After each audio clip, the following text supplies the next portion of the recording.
গল্পের শুরুতে আমরা সারা নামের ২১ বছরের একটা মেয়েকে দেখি, যে তার মা, বোন আর তার মায়ের বয়ফ্রেন্ড যার নাম ডন তার সাথে থাকে। আসলে সারার বাবা কয়েক বছর আগেই মারা গিয়েছিল, আর তারপর থেকেই তার মা তাদের নিয়ে ডনের বাড়িতে থাকতে শুরু করে। তবে ডন বিয়েতে বিশ্বাস করত না, তাই সে সারার মাকে বিয়ে করেনি। একদিন রাতের খাবারের সময় সারা তার মাকে বলে যে সে একটা পার্টিতে যেতে চায়, কিন্তু ডন তাতে রাজি হয় না, আর তার মা বলে তুমি পরে কখনো চলে যেও। এটা শুনে সারা রেগে নিজের রুমে চলে যায়, কিন্তু কিছুক্ষণ পর সুযোগ বুঝে চুপচাপ পিছনের দরজা দিয়ে বেরিয়ে যায় আর বাইকে করে তার বয়ফ্রেন্ডের সঙ্গে পার্টিতে চলে যায়। এদিকে যখন সারার মা এবং ডন জানতে পারে যে সারা বাড়িতে নেই, তখন ডন প্রচণ্ড রেগে যায়। আর অন্যদিকে সারা যখন পার্টিতে পৌঁছায়, তখন সে আর তার বয়ফ্রেন্ড একসঙ্গে ডান্স করে। কিছুক্ষণ পর সারার বয়ফ্রেন্ড একা গিটার বাজিয়ে গান গেয়ে তাকে নিজের ভালোবাসার কথা জানায়। সারাও বলে যে সেও তাকে খুব ভালোবাসে। সারার পুরো রাত বয়ফ্রেন্ডের সঙ্গে কাটে, আর সকালে সে তাকে বাড়ির সামনে বাইকে নামিয়ে দিয়ে চলে যায়। কিন্তু দুর্ভাগ্যবশত ডন সারাকে ওই ছেলের সঙ্গে দেখে ফেলে। সারা বাড়িতে ফেরার পর ডন প্রচণ্ড রেগে যায় আর সারাকে বকা দেয়। সে বলে, যতদিন তুমি এই বাড়িতে থাকবে আমার নিয়ম মানতে হবে। এরপর সারা যখন তার মা আর বোনের সঙ্গে রুমে থাকে, তখন সে বলে, আমি এই বাড়িতে থাকতে পারবো না, আমি এখান থেকে চলে যাব। দরজার বাইরে দাঁড়িয়ে ডন তাদের কথোপকথন শুনছিল। এরপর সে গোপনে বাড়ির বেসমেন্টে কিছু কাজ করতে শুরু করে, যার ব্যাপারে কেউ কিছু জানত না। আসলে ডনের খারাপ নজর আগেই সারার উপরে ছিল, আর সে চায়নি সারা তাকে ছেড়ে কোথাও চলে যাক। তাই সে ঠিক করে সারাকে বেসমেন্টে বন্দি করে রাখবে। একদিন যখন সারার মা আর তার বোন শপিংয়ে যায়, তখন বাড়িতে সে একা ছিল। ডন এসে তাকে বলে একটা বাক্স বেসমেন্টে রাখতে তাকে সাহায্য করতে হবে। সারা রাজি হয় আর তারা দুজনে মিলে বাক্সটা নিয়ে যেতে থাকে। এরপর ডন একটা লুকোনো দরজা খুলে যা বেসমেন্টের দিকে যায়। এটা দেখি সারা অবাক হয়ে যায়, কারণ সে কোনোদিন এই জায়গাটা দেখেনি। ডন তাকে বলে বাক্সটা ভিতরে রাখতে, আর যখন সে তা করতে যায়, তখন ডন তাকে চালাকি করে ভেতরে আটকে দেয়। প্রথমে সারা কিছুই বুঝতে পারে না যে তার সাথে কি হচ্ছে। সে দরজা খুলতে বলে এবং চিৎকার করতে থাকে, কিন্তু ডন একটুও দয়া করে না এবং সে সেখান থেকে চলে যায়। এবার সারা নিশ্চিত হয়ে যায় যে সে সত্যিই ফেঁসে গেছে আর বেরোনোর কোনো উপায় নেই। সে দেখে যে সেই বাক্সের মধ্যে তার কাপড় চোপড় আর প্রয়োজনীয় কিছু জিনিসপত্র আছে। সারা চিৎকার করে সাহায্যের জন্য ডাকতে থাকে, কিন্তু কোনো লাভ হয় না, কারণ ডন আগেই এই ঘরটাকে সাউন্ড প্রুফ করে রেখেছিল। এরপর সারা যখন বেসমেন্টের ডিজিটাল লকটা খোলার চেষ্টা করে, তখন হঠাৎ করে ঘরের লাইট চলে যায় আর ভেন্টিলেশনও বন্ধ হয়ে যায়। এতে তার নিঃশ্বাস নিতে কষ্ট হয়। ওদিকে সারা রাত পর্যন্ত বাড়িতে ফেরে না, তখন তার মা আর বোন খুব চিন্তায় পড়ে যায়। তারা তার বন্ধুদের জিজ্ঞেস করে, কিন্তু কেউ কিছু জানাতে পারে না। পরের দিন সারা আবার দরজার ডিজিটাল লক খোলার চেষ্টা করে, কিন্তু ঠিক তখনই আবার লাইট চলে যায় আর বাতাস চলাচল বন্ধ হয়ে যাওয়ায় তার শ্বাস নিতে কষ্ট হয়। কিছুক্ষণ পর ডন সারার কাছে আসে। সে দরজা খুলে ভেতরে ঢুকতেই সারা তার ওপর আক্রমণ করে পালানোর চেষ্টা করে, কিন্তু সে দেখে যে এই ঘরের বাইরেও আরেকটা দরজা আছে যা বন্ধ। ডন তাকে ধরে টেনে নিয়ে আবার ঘরের ভেতরে ফেলে দেয়। এরপর সে বলে, যদি তুমি আমার কথা শোনো তাহলে আমি তোমাকে ছেড়ে দেব, কিন্তু সারা তার কথা মানতে রাজি হয় না। এরপর ডন তার সঙ্গে জোর করে খারাপ করে তারপর সেখানে তালা মেরে চলে যায়। এখন সারা পুরোপুরি বন্দী হয়ে যায়। টয়লেট করার জন্য তাকে বাসন ব্যবহার করতে হয়। সে সাহায্যের জন্য চিৎকার করে বারবার বেরোনোর চেষ্টা করে, কিন্তু কোনো লাভ হয় না। এদিকে সারার নিখোঁজ হওয়ার এক সপ্তাহ পরও তার কোনো খোঁজ না মেলায় তার মা পুলিশের কাছে রিপোর্ট করে। কিছুদিন পর পুলিশ বাড়িতে আসে আর ডনকে জিজ্ঞাসাবাদ করে। ডন অফিসারকে বলে, সারা তো সব সময় বাইরে যেতে চাইতো, ঘুরতে ভালোবাসত, ও ফ্লোরিডায় কাজ করতে যেতে চেয়েছিল, হয়তো সে সেখানেই চলে গেছে। কিন্তু সারার মা এটা বিশ্বাস করতে পারে না। সে বলে, আমার মেয়ে আমাকে না জানিয়ে কখনো কোথাও যাবে না। পুলিশ অফিসার বলেন, সারা এখন বড় হয়েছে, নিজের সিদ্ধান্ত নিজেই নিতে পারে। যদি ওর সম্পর্কে কিছু জানতে পারি তাহলে অবশ্যই আপনাকে জানাবো। এদিকে সারা প্রতিদিন ডনের অত্যাচার সহ্য করতে থাকে।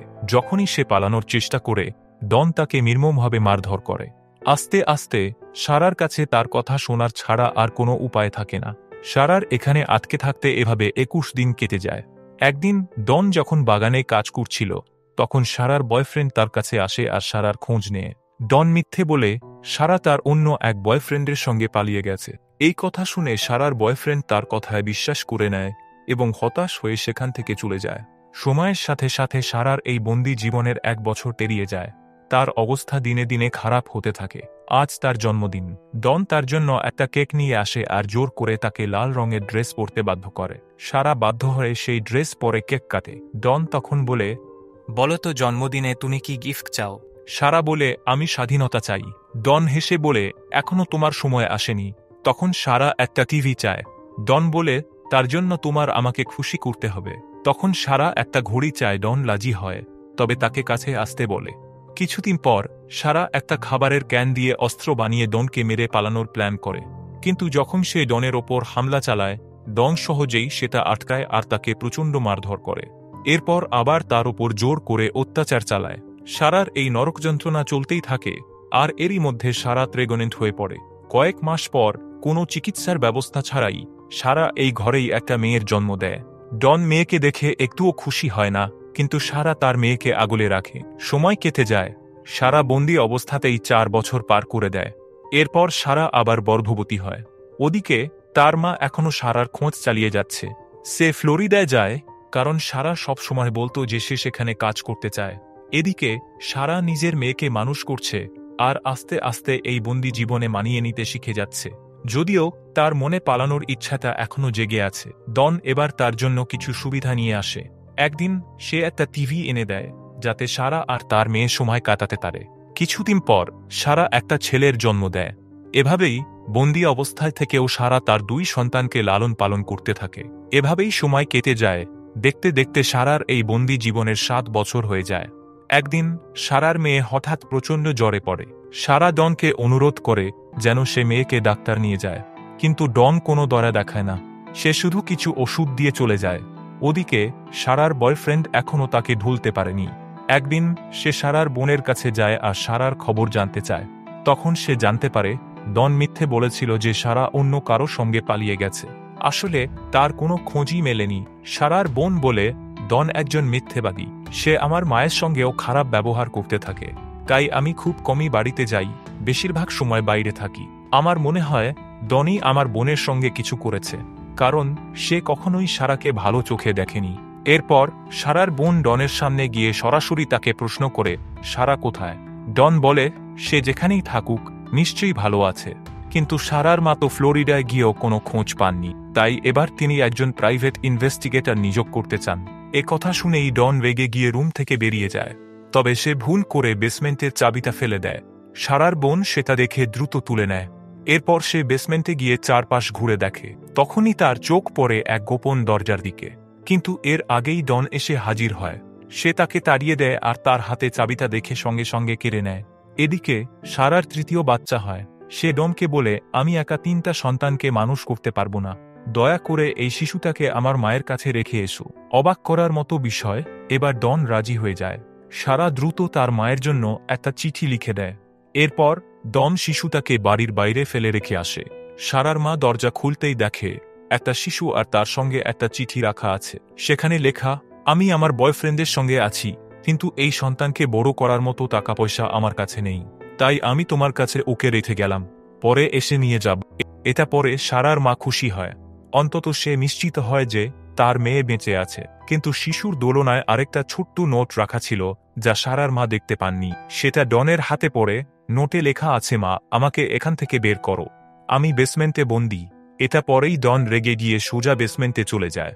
সে সারাকে নির্মমভাবে মারধর করে। এদিকে সারার 2 সন্তান ভাবে ডনই তাদের বাবা। তারা জানে না কেন তাদের এই বন্দি ঘরে রাখা হয়েছে। এভাবেই 14 বছর কেটে যায়। এখন সারার বড় 2 সন্তান আস্তে আস্তে বড় হচ্ছে। ওদিকে তার সেই ছেলে যাকে মা বড় করছিল, সেও বড় হয়ে যাচ্ছে।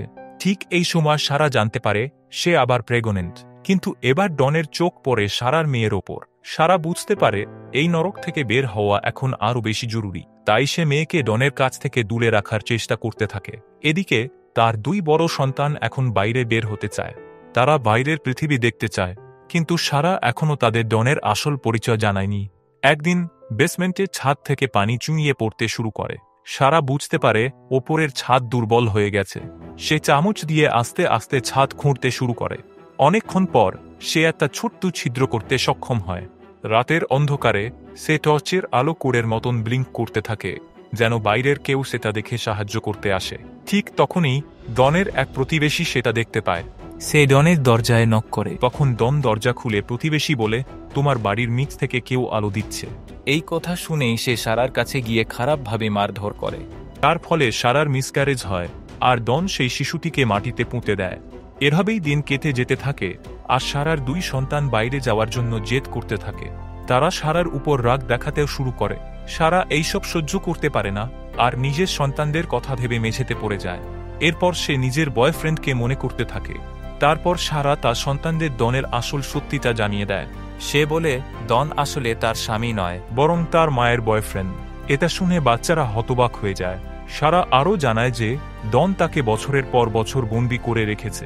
এত কিছু শুনেও বাচ্চারা বিশ্বাস করতে পারে না। এরপর দেখা যায় সারার মেয়ে যেহেতু আগেই হাঁপানির রোগী ছিল, তাই ঘরের ভেতরে সীমিত বাতাসে তার শ্বাস নিতে কষ্ট হতে থাকে। ঠিক তখনই ডন সেখানে আসে আর বুঝতে পারে যে সারা বাচ্চাদের সব সত্যি বলে দিয়েছে। সে প্রচণ্ড রেগে গিয়ে সারাকে মারধর করে। এরপর যখন সারার ছেলে সামনে আসে তখন তাকেও ধাক্কা দিয়ে ফেলে দেয়। কয়েক মাস পর ডন তার চাকরি থেকে বরখাস্ত হয়। এভাবেই সময় কেটে যায় আর সারাকে বন্দি অবস্থায় কেটে যায় 20 বছর। এই 20 বছরে সারা শুধু ডন আর তার সন্তানদের ছাড়া কাউকে দেখেনি। সে এখন মুক্ত বাতাসে নিঃশ্বাস নিতে ব্যাকুল আছে। এরপর একদিন সারার মেয়ের হাঁপানির প্রচণ্ড অ্যাটাক হয় আর তার জন্য ডাক্তারের সাহায্য খুব জরুরি হয়ে পড়ে। সারা ডনের কাছে অনুরোধ করে তাকে হাসপাতালে নিয়ে যেতে, কিন্তু ডন জানত যদি সে তাদের বাইরে নিয়ে যায় তাহলে তারা তাকে পুলিশের হাতে তুলে দেবে। তবুও সারা আর তার মেয়ে বারবার অনুরোধ করতে থাকে। তারা প্রতিশ্রুতি দেয় যে কাউকে কিছু বলবে না।